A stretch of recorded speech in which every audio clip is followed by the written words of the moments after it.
बिहार की प्रमुख नदियाँ। हेलो फ्रेंड्स, मैं पूनम और अब से मैं शुरू करूँगी बिहार नदियों की सीरीज। तो शुरू करते हैं बिहार की प्रमुख नदियाँ एवं उनका विस्तृत अध्ययन।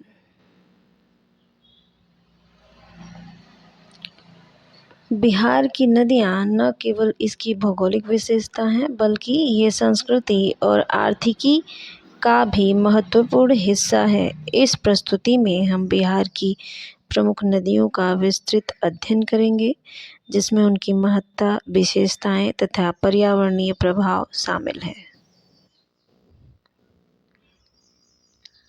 आगे हम लोग बात करते हैं सबसे पहली नदी जो है गंगा नदी। गंगा नदी बिहार की सबसे महत्वपूर्ण नदी है। गंगा नदी सिर्फ बिहार की ही नहीं बल्कि पूरे उत्तर भारत की सबसे महत्वपूर्ण नदी है। इसकी कुल लंबाई जो कि बिहार में 600 किलोमीटर बताई गई है और यह धार्मिक और आर्थिक दृष्टि से अत्यंत महत्वपूर्ण है। गंगा का जल जीवनदायिनी है और यह कई सांस्कृतिक गतिविधियों का भी केंद्र बना हुआ है। अगली नदी है कोसी नदी, जिसे बिहार के शोक के नाम से भी जाना जाता है और इसका एक और उपनाम है सागर की सहेली। यह अपने जो है बाढ़ के लिए सबसे ज़्यादा प्रसिद्ध है और यह अपने तटीय इलाकों में सिंचाई की भी सुविधा उपलब्ध कराती है। इसकी कुल लंबाई बिहार में 505 किलोमीटर है। कोसी नदी के आसपास के क्षेत्र में कृषि और विकास के अनेक अवसर हैं। अगली नदी है सोन नदी। सोन नदी बिहार की प्रमुख सहायक नदी है जो 300 किलोमीटर लंबी है। यह सिंचाई और पेयजल के लिए महत्वपूर्ण है। सोन नदी के किनारे कई ऐतिहासिक स्थल भी हैं जो सांस्कृतिक महत्व को दर्शाते हैं। अगली नदी में हम बात करें तो गंडक नदी का नाम आता है। गंडक नदी नेपाल से निकलती है और बिहार में प्रवेश करती है। इसकी लंबाई 425 किलोमीटर है। यह नदी बाढ़ नियंत्रण में महत्वपूर्ण भूमिका निभाती है और इसके किनारे बसे गांवों के लिए जीवनदायिनी है। बिहार की अगली प्रमुख नदी है फल्गु नदी। फल्गु नदी का वर्णन जो है पुराणों में भी मिलता है। रामायण में भी फल्गु नदी का वर्णन जो है मिलता है और यह पवित्र नदी मानी जाती है। बोध गया इसी के किनारे जो है बसा हुआ है। इसकी कुल लंबाई 70 किलोमीटर है।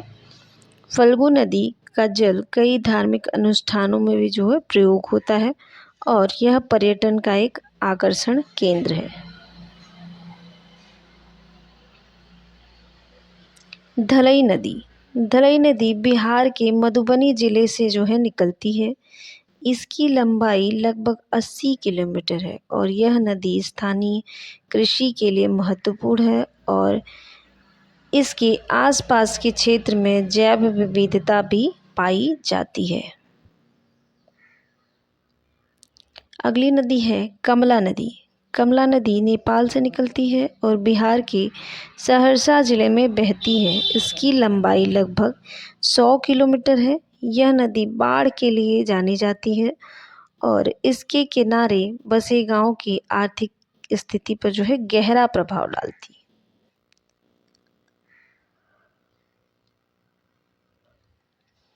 अगली नदी नारायण नदी है। नारायण नदी बिहार के सुपौल जिले में बहती है, जिसकी कुल लंबाई वहां पर 60 किलोमीटर बताई गई है।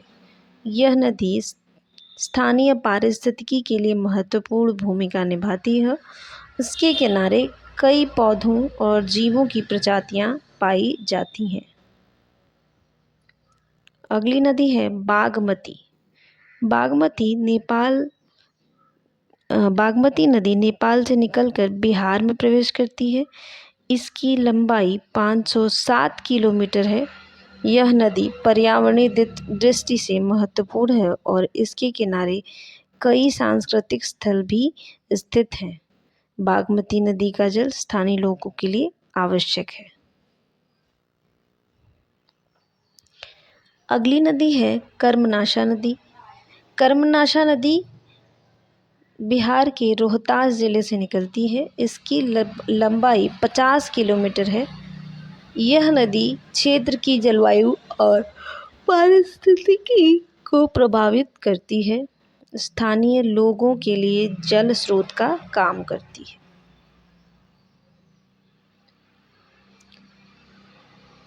अंततः बिहार की नदियाँ न केवल भूगोल का हिस्सा हैं, बल्कि ये संस्कृति, आर्थिकी और पर्यावरण में भी महत्वपूर्ण भूमिका निभाती हैं। इन नदियों के संरक्षण और प्रबंधन की आवश्यकता है ताकि अनेक आने वाली पीढ़ियों को भी इनका लाभ मिल सके।